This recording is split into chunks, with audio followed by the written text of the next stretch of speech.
বিসমিল্লাহির রহমানির রহিম।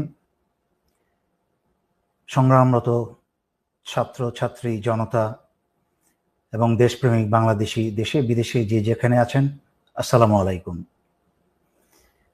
জানি অনেকের মনে প্রশ্ন আসবে, আমি এমন বেশে এভাবে কেন এলাম? বাংলাদেশে যুদ্ধ শুরু হয়ে গেছে। সবাইকে সতর্ক করতেই আমি অত্যন্ত জরুরি কিছু তথ্য প্রকাশ করতে আপনাদের সামনে এলাম।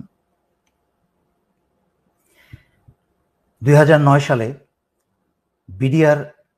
বিডিআর অফিসার হত্যা, সেনা অফিসার হত্যার আগে যেরকম চিঠি বিতরণ হয়েছিল, ঠিক আবার সেই চিঠি বিতরণ শুরু হয়ে গেছে। বিডিআরের সেনা হত্যার আগে সেনা হত্যায় যারা যারা জড়িত ছিল তাদের মাঝখানে সোহেল তাজ অন্যতম। সেই সোহেল তাজ আবার নাটকীয়ভাবে বাংলাদেশে এখন হাজির। কোন দিকে যাচ্ছে?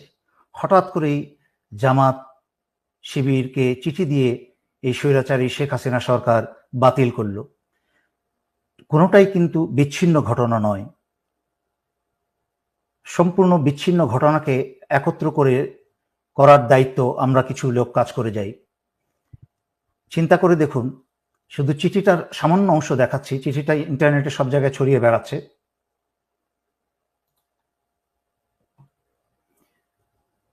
চিঠির লেখা দেখুন। প্রিয় জেনারেল সাহেবগণ, পরিবর্তনের ধ্বনি কি শুনতে পাচ্ছেন? সোজা চলে যাই। আপনারা 2009-এর বিডিআর হত্যাযজ্ঞ থেকে কোনো শিক্ষা গ্রহণ করেননি। সাধারণ সৈনিকদের লেখা এই খোলা চিঠিটি সেটারই প্রমাণ বহন করে। একটু সতর্ক করে দেই আপনাদেরকে, এই স্বৈরাচার সরকারের পতন কিন্তু সময়ের ব্যবধান মাত্র। তারপরে অনেক কথা লেখা আছে। আরেকটা চিঠিতে চলে যাই, আরেকটা অংশ। কতটা নিচে নেমেছে সেনাবাহিনীর ভাবমূর্তি একবার চিন্তা করুন। কোথায় গেল সেই চেতনা ও মূল্যবোধ যা আপনারা আমাদের দিনরাত মুখস্থ করান? কোথায় গেল আপনাদের সেই চির উন্নত মমশির? শির বলতে আর কিছু অবশিষ্ট রেখেছেন? উন্নত না অনুন্নত সে কথা তো পরে। দেশের প্রতিটা মানুষ আপনাদের তথা আমাদের আজকে শুধু ঘৃণা করে, শুধুই ঘৃণা। এখন দেখলাম পুলিশ, আর্মি আর র্যাবে কর্মরত সবার পরিবারের ঠিকানা সংগ্রহ করা হচ্ছে। ডেটাবেস তৈরি করা হচ্ছে যাতে তাদের পরিবারের উপর প্রতিশোধ নেওয়া যায়। স্যার, ব্যাপারটা একবার ভেবে দেখেছেন? আপনাদের আদেশে আমরা ছাত্র হত্যা করব আর ওরা আমাদের পরিবারে হাত দিবে। স্যার, শুনতে পাচ্ছেন? আপনারা কি পারবেন আমাদের পরিবারের নিরাপত্তা দিতে?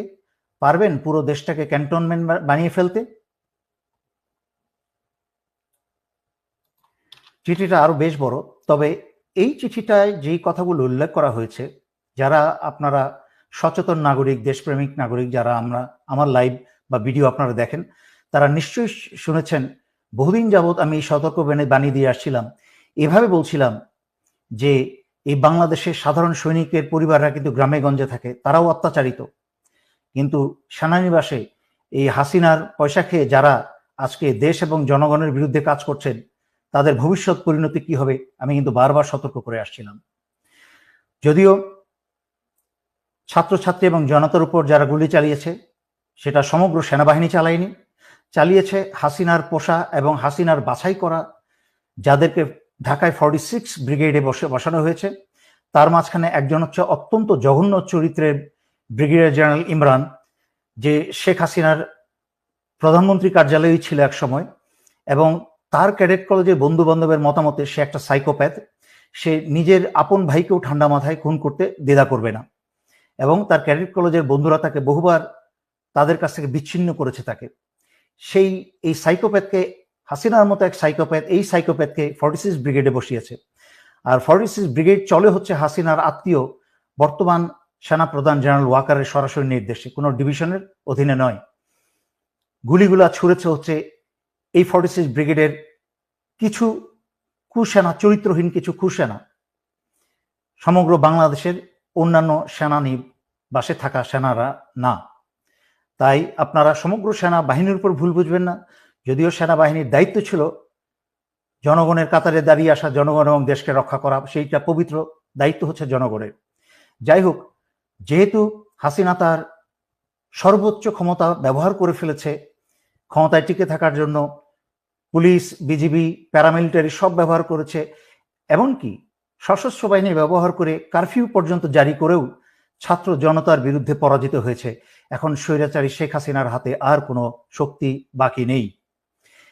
সেই কারণে স্বৈরাচারী শেখ হাসিনা বাংলাদেশের চিরশত্রু ভারতের ষড়যন্ত্রের কে আহ্বান জানিয়েছে বিডিআর এর মতো আরেকটা হত্যাকাণ্ড ঘটাতে। বাংলাদেশ সেনাবাহিনীতে, সেনানিবাসে বা বিভিন্ন কোনো অর্গানাইজেশনে যদি এই ধরনের একটা হত্যাকাণ্ড চালানো যায়, তাহলে ভারতের পরিকল্পনা হচ্ছে বাংলাদেশকে প্রহরী শূন্য করা, বাংলাদেশের সার্বভৌমত্ব এবং স্বাধীনতা রক্ষা করার জন্য আর কোনো প্রহরী বাকি না থাকে। তাই নিজেদের মাঝখানে রক্তক্ষয় শুরু করে দিয়ে সেনাবাহিনীর অফিসার এবং দেশপ্রেমিক সেনাদেরকে হত্যা করে হাসিনা বাংলাদেশের ভিতরে ভারতীয় সেনা প্রবেশ করাবে। তার উদাহরণ আপনারা দেখেছেন এবং শুনেছেন। স্বৈরাচারী শেখ হাসিনা ভারতের সাথে গোপনে বাংলাদেশের বুক চুরে রেল চলাচলের ব্যবস্থা করেছে। যেই ভারতের রেল বিভাগের ভারতীয় সৈন্যের সংখ্যায় প্রায় 70,000 প্রশিক্ষিত সৈন্য, তারা যে কোনো সময় যে কোনো প্রয়োজনে এই উপমহাদেশে যেখানে ভারতের রেল চলে, রেল যোগাযোগ আছে, সেখানে প্রয়োজনে তারা মুহূর্তেই হাজির হয়ে যেতে পারে। তার মানে এই রেল ব্যবস্থার নাম করে বাংলাদেশের ভিতরে চাইলে ভারত প্রয়োজনে 70,000 সেনা মোতায়েন করতে পারে। একদিকে বাংলাদেশের প্রহরী সেনা হত্যা করবে, আর একদিকে ভারতীয় সেনা প্রবেশ করে বাংলাদেশ দখল করবে এবং স্বৈরাচারী শেখ হাসিনাকে বাঁচাবে। আর তার দায় দায়িত্ব সম্পূর্ণ চাপাবে হচ্ছে জামাত শিবিরের উপরে, এবং স্বৈরাচারী শেখ হাসিনা বলবে যে এই কাজ করে শুরু করেছে বাংলাদেশ সেনাবাহিনীর ভেতরে থাকা জামাতের লোকজন বা শিবিরের লোকজন, যা স্বৈরাচারী শেখ হাসিনার চোরপুত্র জয়ের মুখে থেকে আমরা বেশ কয়েকবার শুনেছি যে সেনাবাহিনীর ভিতরে জামাত শিবির আছে। সুতরাং আমি সকল জনগণকে অনুরোধ করছি, আপনারা এই মুহূর্ত থেকে অত্যন্ত সচেতন হয়ে যান। কোথাও আপনারা একা থাকবেন না।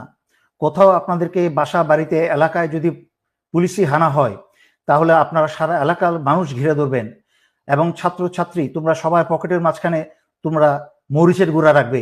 কাছের থেকে এসে ছাত্রলীগ, পুলিশ যারাই তোমাদেরকে ধরে নিয়ে যেতে চাইবে, তাদের চোখে মুখে মরিচের গুঁড়া মেরে দাও। এটা হচ্ছে ন্যূনতম তোমাদের ডিফেন্স। তাছাড়াও হাতে যা পারো তোমরা রাখো সংঘবদ্ধভাবে। নাও আসছি সর্বোপরি সশস্ত্র বাহিনীর প্রতি। ইতিমধ্যে 57 জন ভাই হারিয়েছেন, তখন কোনো পদক্ষেপ নেন নাই ভাইদের বাঁচানো।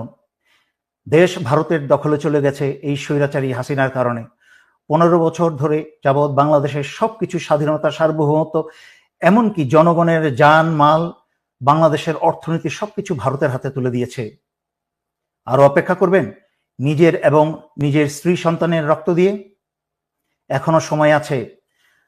আজকে রাত্রে ভোরের অপেক্ষা না থেকেই আপনারা অস্ত্র হাতে জরুরি অবস্থা জারি করে সারা বাংলাদেশের ক্ষমতাবার হাতে তুলে নিন এবং ছাত্র আন্দোলনরত ছাত্র জনতার সাথে কাঁধে কাঁধ মিলিয়ে বাংলাদেশ রক্ষায় দাঁড়িয়ে যান। আমি বাংলা সংগ্রামরত, আন্দোলনরত ছাত্র ছাত্রী জনতা এবং দেশপ্রেমিক সশস্ত্র বাহিনীর পক্ষ থেকেই স্বৈরাচারী শেখ হাসিনার সরকারকে বহিষ্কার ঘোষণা করছি। স্বৈরাচারী শেখ হাসিনা সরকার আজ থেকে বাংলাদেশে সম্পূর্ণ অকার্যকর ঘোষণা করা হলো এবং স্বৈরাচারী শেখ হাসিনার আওয়ামী লীগের যে কোনো সদস্যকে পেলে আপনারা গ্রেফতার করে জেলে সোপর্দ করুন। সশস্ত্র বাহিনী, দেশপ্রেমিক বিজিবি সকলের উদ্দেশ্যে আপনারা বিজিবির প্রতি সারা বাংলাদেশের সীমানা পাহারা দিন এবং সশস্ত্র বাহিনীর নিজ অন্যান্য দায়িত্বের পাশাপাশি দায়িত্ব সকল বিমানবন্দরগুলোকে দৃষ্টিতে আনুন এবং পাহারায় রাখুন, যেন আওয়ামী লীগের কেউ পালিয়ে যেতে না পারে। এবং সর্বোপরি এই কথা বলছি, ক্ষমতাভার গ্রহণ করার পরে বাংলাদেশের ভেতরে যেন ভারতের কোনো রয়ের সদস্য যেন এরা না থাকতে পারে, তা যা ব্যবস্থা করার করুন। বাংলাদেশের মাটির ভিতরে, বাংলাদেশের সীমানার মধ্যে যেন যেখানেই রয়ের সদস্য পাবেন, এদেরকে আপনারা খতম করে দিন। বাংলাদেশ বাংলাদেশ স্বাধীনতা সার্বভৌমত্ব কে রক্ষা করার দায়িত্ব আমরা যারা বেঁচে আছি এবং পরবর্তী প্রজন্ম বা নতুন প্রজন্ম ইতিমধ্যে তাদের দায়িত্ব 15 বছর অবহেলার পরে তারা এখন দায়িত্ব বুঝতে শুরু করে দিয়েছে, তারা দেশ ভালোবাসতে শুরু করে দিয়েছে। তাদের মাঝখানে আর মৃত্যুর ভয় নেই। তাদের মাঝখানে যখন মৃত্যুর ভয় চলে গেছে তখনই হয়েছে স্বৈরাচারী শেখ হাসিনার ক্ষয়। হাসিনাকে আর এক মুহূর্ত টিকতে দেওয়া যাবে না। যেখানেই পাবেন এদেরকে আপনারা গণধোলাই দিতে শুরু করেন। সশস্ত্র বাহিনী, আবারও বলছি শেষ কথা, জরুরি অবস্থা জারি করে বাঁচতে হলে, দেশকে বাঁচাতে হলে, জনগণকে বাঁচাতে হলে জরুরি অবস্থা জারি করে এখনই ক্ষমতা হাতে নিন। এই বলে আমি আজকের জন্য এখানেই শেষ করছি। ধন্যবাদ। আসসালামু আলাইকুম।